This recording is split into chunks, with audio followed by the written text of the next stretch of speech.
Jina langu ni Cynthia Bavo, ni afisa miradi mkuu Foundation for Civil Society na ninasimamia ubora wa miradi.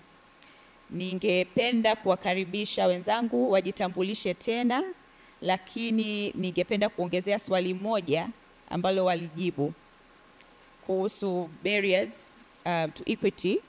So, wewe ni nani? Unafanya nini kusolve au kufill the gap ya barriers to equity for economic growth? Nesia, you can start. Zuena namwambia asubuhi pia alipasisha kwa Stanbic, na amenipasishia tena mimi. Sawa, nitaanza. Kwa sababu ni main sponsor, akisha sema inabidi nitekeleze. Habari za mchana tena. Yaani natamani tuchangamke kwa sababu tunaongelea session ya masuala ya equity. Habari za mchana. Sorry.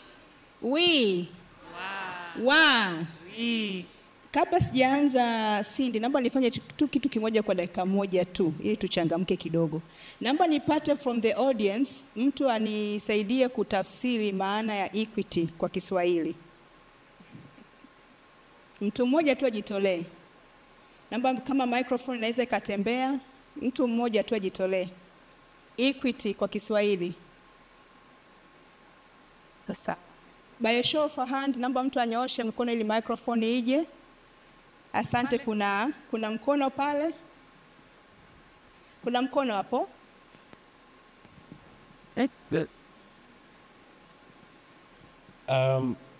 Habari za mchana, kwa majina naitwa Rahmani Ahaya, natoka University of Dar es Salaam. Kwa ufahamu wangu nafahamu kwamba equity ni kwa Kiswahili ni usawa. Ni usawa? Yeah. Asante. Naomba mwingine, asante naomba nitaka mkono mmoja tu kwa ajili ya muda. Naomba mwingine aniambie maana ya equality. Kwa Kiswahili equality. Amesema pale kaka equity ni usawa. Naomba nijue maana ya equality kwa Kiswahili. Mkono mmoja tu tuendane na muda. Habari za mchana. Nzuri.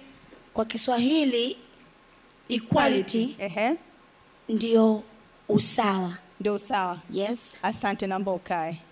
Kwa hiyo nadhani wote tunaona equity na equality tunatamka kama usawa kwa Kiswahili. Kwa utambulisho wa kujibu swali la Cindy, namna gani ya ku-overcome economic barriers ambazo zinasababishwa na masuala ambayo yataleta angalau equity kwenye masuala ya maendeleo. Definition ya equity ambayo ametoa maana yake ni usawa wa haki, ambapo unahakikisha mtu anapata kitu kutokana na unique situation yake. Na equality ni usawa wa jumla. Nitatoa mfano ili ueleweke, ili tukianza kuongelea hii mada mimi na Zuena iweze kueleweka vizuri. Kwa hiyo kwenye equality ni usawa tu. Kwa mfano, tukiongelea mfano kwa situation ambayo tunayo hapa, wote tumepewa usawa wa kushiriki kufika mpaka hapa, tuko kwenye hii venue wote. Lakini equity ni pale ambapo wale ambao wamefika na mahitaji maalum wamepewa pia kitu cha ziada cha kuwafanya waweze kushiriki kikamilifu. Kwa mfano, ingekuwa kwamba hakuna ramp, ni ngazi tupu, na tunaambiwa wote tuje hapa mbele, tupande hapa mbele. Equality tungesogea mpaka hapa usawa wa ngazi, wote tukasimama hapa chini ya ngazi, wote sawa. Lakini kwenye equity inakuja kwamba kuna wale watakaoweza kupanda hapa juu bila support yoyote, na kwa watu ambao wanatumia wheelchairs watashindwa kupanda hapa juu. Ndio inakuja aspect ya equity, manake kwamba wanapewa kitu kutokana na situation yao na mahitaji yao. Hence the reason why unakuta tunaweka ramp, ili wakati wengine wanapanda kwenye ngazi, wengine wanapanda kule kwa ramp, ili wote tuwepo hapa kwa usawa na wote tupate haki sawa. Sasa tunapoongelea masuala economic barriers, mimi naenda kuongelea upande wa engo ya watu wenye ulemavu. Ninafanya kwenye shirika la CBM, kwa ambalo shirika hili lina zaidi ya miaka 100 duniani, na kwa Tanzania tuna zaidi ya miaka 60. Na focus kubwa ya kwetu ambayo tunafanya ni masuala ya disability inclusion.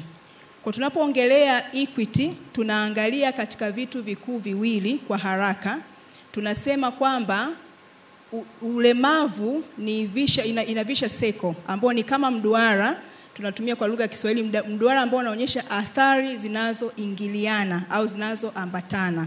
Kwa hiyo poverty na ulemavu unaingiliana kwa namna moja au nyingine.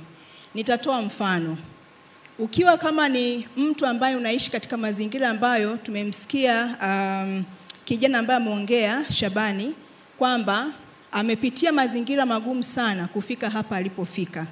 Kwa hiyo kama mtu ana kipato cha chini na ana ulemavu, maana yake huyu mtu atashindwa kupata access to several services. Kwa mfano, kama ni mama mjamzito, kapata ujauzito, anategemea kilimo, lakini kilimo hakimlipi, hana kipato kingine chochote, maana yake huyu mama ambaye amepata ujauzito atashindwa kupata elimu kuhusiana na kutunza ujauzito, masuala ya nutrition au lishe atashindwa kupata, na matokeo yake atashindwa kwenda kuhudhuria clinic, na akishindwa kufuata zile taratibu zinazotakiwa, kuna uwezekano mkubwa sana akapata mtoto mwenye ulemavu kwa sababu ya upungufu wa virutubisho vinavyotakiwa kabla kubeba mimba, wakati wa mimba na saa ya kujifungua.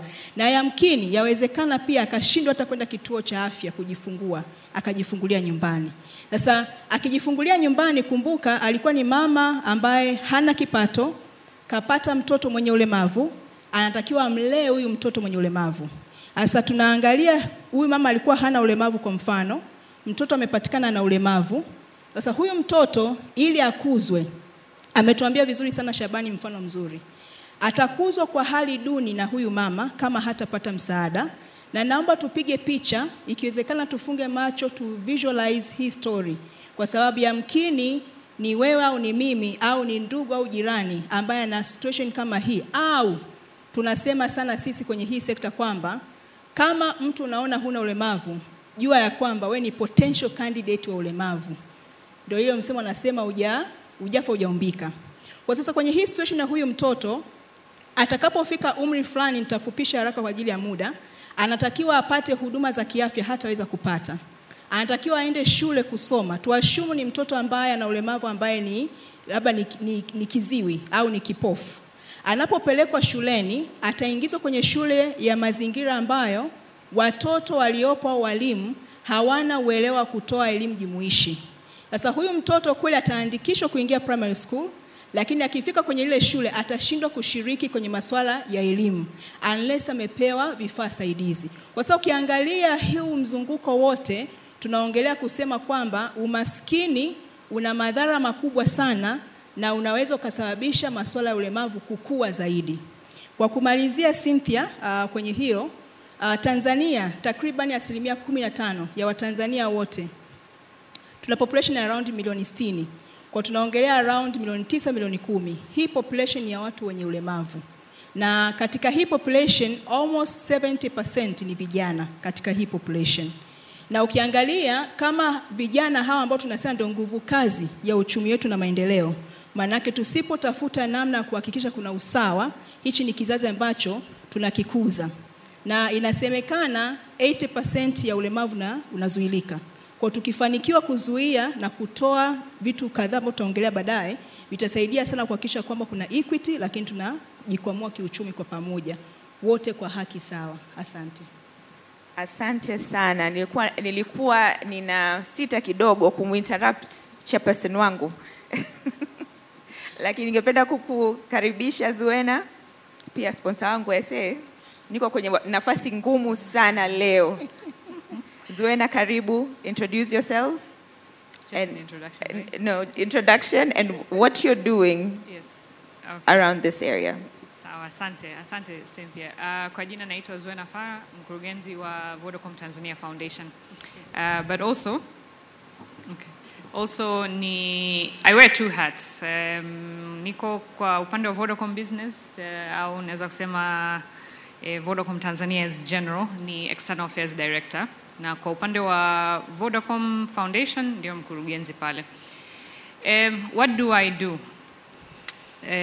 Nafanya mambo mengi, lakini in very short, mimi ni custodian wa purpose at Vodacom. Vodacom tunaposema purpose, one, we are a purpose-led company. And Cynthia utanisamehe kidogo, I will interchange English and Swahili. Hamna neno. Yeah, so we are a purpose-led organization. Na tunaposema we are a purpose-led organization, meaning kwamba tumeweka purpose at the forefront of what we do. We lead with purpose. And our purpose is to connect for a better future. Tunaelewa sisi ni kampuni ya, tunasema ni kampuni ya teknolojia, kampuni ya miundombinu, kampuni ya mawasiliano, na lengo kubwa ni kuwafikisha au kuwaunganisha Watanzania, lakini the element of purpose ni ile better future tunaposema.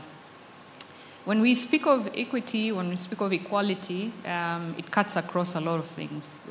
Tukianza kwa upande wa products and services zetu, japokuwa tunauza bidhaa, tunauza data bundles, tunauza voice, tunauza SMS, kuna kipengele cha customer care. And tunaposema sisi ni purpose-led organization, inclusion is at the forefront of it, meaning kwamba no one is left behind. Katika designing of our processes and procedures, we design for all. Whether you are deaf, you're blind, you're visually impaired or physically impaired and whatnot. Leo napokaa hapa kwenye jukwaa hili au in a hot seat I should say, naweza nikakuhakikishia Cynthia kwamba maduka yetu yote yana ramps ambayo yanaweza kuaccommodate physically impaired customers. But also they have someone that is dedicated for sign language, meaning that anyone that cannot reach us through the normal customer care anaweza kafika kwenye duka letu. Lakini hatuja stop hapo. Tukasema kwamba kuna wale ambao hawezi kutoka nyumbani wakafika kwenye duka. How do we accommodate them? We have a special tool ambayo unaweza kufanya video call to our agents that can assist you for those that use sign language. So when we speak of purpose, tuna embed ile purpose kuanzia design of our product and services to what we do for communities. What do we do for communities? We do quite a lot. Purpose yetu imegawanywa kwenye pillars 3 au nguzo 3. Ya kwanza tunasema empowering people, meaning kwamba empowering people. And why we say empowering people, it's everyone. Whether you are people with disability, whether you are old, vulnerable groups, anybody. We say inclusion for all. Meaning kwamba when we decide that this is a program, it needs to cut across everyone. Under the empowering people, kuna closing the digital divide, which is a key element for us, and this is through digital skills, offering schools connectivity, but also programs that is able to connect them to resources ambazo tunazungumzia kama asubuhi nilizungumzia ifahamu, the partnerships that we have been signing today with Twaweza, with TIE. Lengo ni kwamba kizazi kijacho kiweze kuenda na trends za dunia, so that they are also not left behind. Under the empowering people, surprisingly, people think when we speak of our products and services, especially kwa upande wa M-Pesa, financial inclusion, we look at products and services ambazo zina offer instant loans such as Empower, digital savings groups such as Mkoba. These are part of our purpose-led programs. Because 1, it includes people. 2, it is about empowerment. But 3, it's also about financial freedom, and as well as offering them that support in terms of whether it's an SME ama ni biashara ndogo ambayo inahitaji mkopo wa muda mfupi and whatnot. And we look at this oversight of these products and services. They're also guided by our purpose principles, meaning that kama ni kuna products and services that are out there that perhaps we need to tweak them so that they are not, they don't put profit at the forefront, then we look at how we can balance the profit and the purpose aspect to it. The other pillars, we look at planet, mazingira. Naomba nisamehe, lakini nimependa sana introductions mlizotoa kwa sababu pia zinaelezea kazi mnazozifanya. Sasa tuna dakika chache na ningependa kwanza kwa nini tunaongelea hili swala. Tumesema kwamba dira yetu ime-emphasize kwenye issues za equity, kwenye equity and development. So development cannot happen if people if equity is not considered. It's very important, si ndio? Kwa hiyo, essentially, this conversation is about how might we build an inclusive economic system that will support the development, ambayo itatusaidia sisi kufika the targets za Dira 2050. Sasa, naomba ni pause swali, maana tumesikia vijana wetu Alua na Shabani wametuelezea challenges ambazo wanazipata na wao ndo the future of Tanzania. Na ningependa borrow from one of our board members, Dr. Mviange, who shared kwamba give us a radical way forward to solving these challenges ambazo mmezi outline vizuri sana. Najua tayari mnafanya hizi kazi. Sasa let's go way beyond what you're doing and let's imagine a utopia where people living with disabilities wanaenda shule, wanapata kazi, hawapati challenges za access information, za access buildings, jobs, everything. Women, youth have the digital skills, the ability to access finances. Tell us, what are your radical solutions? How might we build an inclusive economic system that will get us the targets tulizoziweka kwenye Dira 2050? Apparently, I'm supposed to start this time around. Yes, unfortunately, that's how it works. Okay, so you're talking about radical. I have this wild idea, and it's not something new under the sun. And I think if it's not implemented, please show hand. If it is already implemented, if it's not implemented, I think it is something that will guide everyone, from private sector to public sector to other. Safaricom, our sister company across north of us, they have something called the Inclusion Index. And what is the Inclusion Index? The Inclusion Index basically is not just about hiring a certain group of people. It's not just about empowering a certain group of people, but it is also about the programs, the projects, the products and services that are deployed into the market. They cater for everyone, right? And when I heard of that through one of our exchange or sessions that we had with all the Vodacom Group companies, I thought this is something that would brilliantly work here. For the longest time, we've been talking about women in boardrooms, women in executive seats and whatnot. When we look at diversity, equity, inclusion, ask anyone in Tanzania about diversity, equity, inclusion, someone will go directly into women as the main topic, right? So how do we now look at it as more of an inclusion index and not just, not just diversity? Well, I can say diversity, but diversity means everyone, not just women in the boardrooms. So I think one is that if we do have that, and it is deployed across all, from the public sector, private sector, CSOs yourselves, and whatnot, I think that would be good.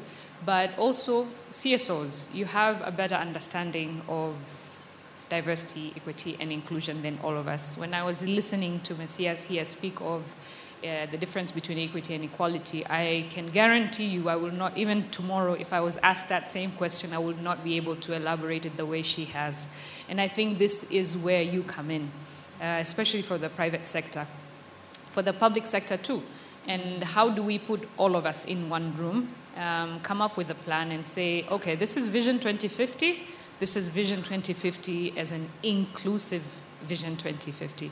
So yeah, and I think one of the ways, and as much as people say that once you put process and indexes in place, you're looking at restrictive measures. Mm-hmm. Restrictive measures have a way of coming back to you. But I also think it's high time that we come to the table and say that diversity, equity, and inclusion is not just about women leadership or women in boardrooms. Yes, there's a need for that. I'm not dismissing that. But it goes beyond just a certain group. It's about everyone and not just that one group. Yes. Asante sana. Pia siku hizi kuna belonging as well. What is that?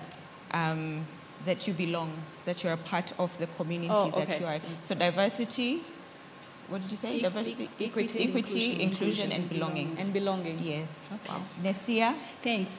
Nitaongezea kidogo kwa Zuena alipoongea, alafu na mimi nitatoa kama vitu vitatu. Kwenye hichi alichokiongea, kuna policies ambazo zipo ambazo zinaweza pia zikasupport especially kwenye masuala ya employment, kwa sababu kuna sera ya watu wenye ulemavu ambayo inasema kwa kila shirika lenye watu 20, 3% lazima wawe watu wenye ulemavu. Ni sera ya miaka zaidi ya 10 na kitu, lakini haitekelezeki ipasavyo.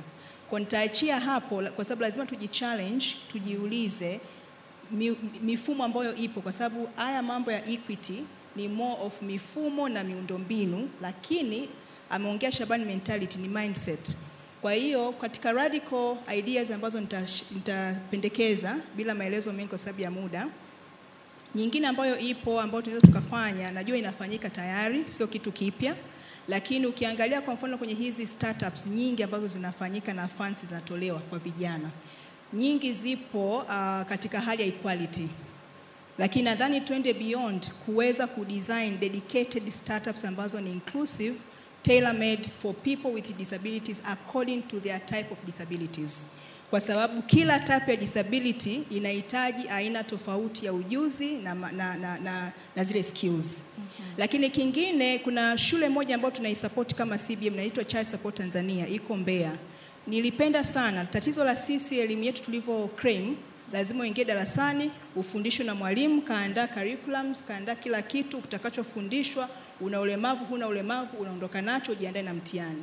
Ile shule nilipenda, watoto wale wanaandaa kitu kinaitwa, unafanyiwa kwanza assessment kama una disability, wana identify, alafu wanatengeneza kitu kinaitwa ILP, Individual Learning Program, according to your type of disability na type of your need. Na hakuna judgment, na unaenda mpaka unamaliza darasa la 7. Sasa nadhani tuingie katika hiyo dhana. Sasa hivi namuona kakangu John Kalage, mkurugenzi wa Haki Elimu, kwenye education sector tubadilishe huko. Kwa sababu tukibadilisha huko kwenye elimu na ujuzi, tutatoa vijana wengi sana kwenye informal sector kwenda kwenye formal sector, lakini watakuwa na ujuzi. Tunaongelea digital skills, watajengewa uwezo. Zikiwa tailor-made, that will be perfect. Otherwise, ikiwa general, tunarudi kwenye equality. Asante. Asante sana. Nadhani Zuena, mwenyekiti hapa amecheza mchezo Kama Pele. amecheza mchezo kama Pele. Maana ameenda kwenye tech startups. Na anajua kabisa you run a digital accelerator. So one thing that I want us to take away. And Cindy, sorry, we want more MOUs pia to sign next year, sorry. Okay. I want to do a takeaway here. How can we move forward? Because nasikia a good idea. Sijui how much you've done in digital accelerators on disability, and I'm not. Feel free to not talk about it, but kwamba there's an opportunity. There is a potential area of solution. Can we make a commitment that this conversation, at least between the two of you, itatoka hapa na mkaangalia what is possible? Absolutely. So maybe just before even you ask that, I actually need to sit with Messi after this and have a conversation. That's number one. Because people with disabilities is a core area of what we do and what we support, whether it's on the foundation side ama upande wa business pia. Kwenye swali lako la tech startups ambayo wana ideas ambayo na solve changamoto ni wengi mno. Wako wengi mno. Can we fund all of them? Yes, we can. Why haven't we funded all of them? Perhaps maybe let me take you back kidogo. Okay. Number one ni kwamba atakuja atapitch ile idea yake, lakini unakuta kwamba ni a certain group of people with disabilities. It does not cater to more than one group. And that's why mpaka leo naweza nikakwambia I've run into maybe 200 plus startups or solutions that cater for people with disabilities. But it is very focused on just one type of disability, right? Yeah. Or as we like to call it, we like to say it's not there to scale, right? So that is number one. Number two, which I think ni tatizo kubwa, not only kwa startups and founders, but kwa ujumla kama binadamu, I would say, wa Tanzania, ni respect. And mara nyingi I'll give you a very small example. When you go into a room and you're pitching as a founder, and una pitch, unazungumzia solution yako ambayo ina solve tatizo kwa, a certain group of people, mtu ataanza these people, hiyo tayari ni discrimination of. So choice of words speaks a lot about your intention kama founder, right? But even if you go beyond that, unakuta kwamba mtu anafanya for the sake of grants, au anafanya kwa sababu for the sake of fame for others, au anafanya, but there is no that pure intention kwamba you're solving a pressing problem in the society that will be able to cater for a certain group of people. So that is one of the areas, and I think it cuts across everyone. It's not just founders of solutions that cater for people with disabilities. The last but not least, I think, is just that from the digital accelerator aspect, when we do our call for applications, we have our categories or sectors, and we have what we call our judging or matrix that we have there. One of the things on that judging matrix is, does your solution cater to people with disabilities? Kwa unaweza ukaja ukasema kwamba you're solving a problem ya mazingira, au nishati safi, au this, au that. But we always ask, so in the case kwamba one of your consumer needs a person with a disability, how does this access, or how do they access this solution, or how does this reach them, as opposed to singling them out kwamba ni akina Zuena tu ndo wanaweza kutumia hii. So there's that. Okay. Asante sana. Kuna umuhimu pia wa data, kuweza kuwa na data kwa ajili ya watu wenye ulemavu wote, ili zinapotokea hizo opportunities zinajulikana kabisa namna ya kuwafikia na waweze kuapply kwa wingi. Asante. Okay. So the way forward, just because I'm an M&E person, first, immediate outcome, conversation, and then I would love to see a long-term outcome, whatever whether it's the inclusion index, because you can use her equity background, or whether it is the ideas on technology. Yeah. Pathways To progress. Pathways to progress. Jamani, sitaki kuwasimamisha, tufanye pathways To progress. Perfect.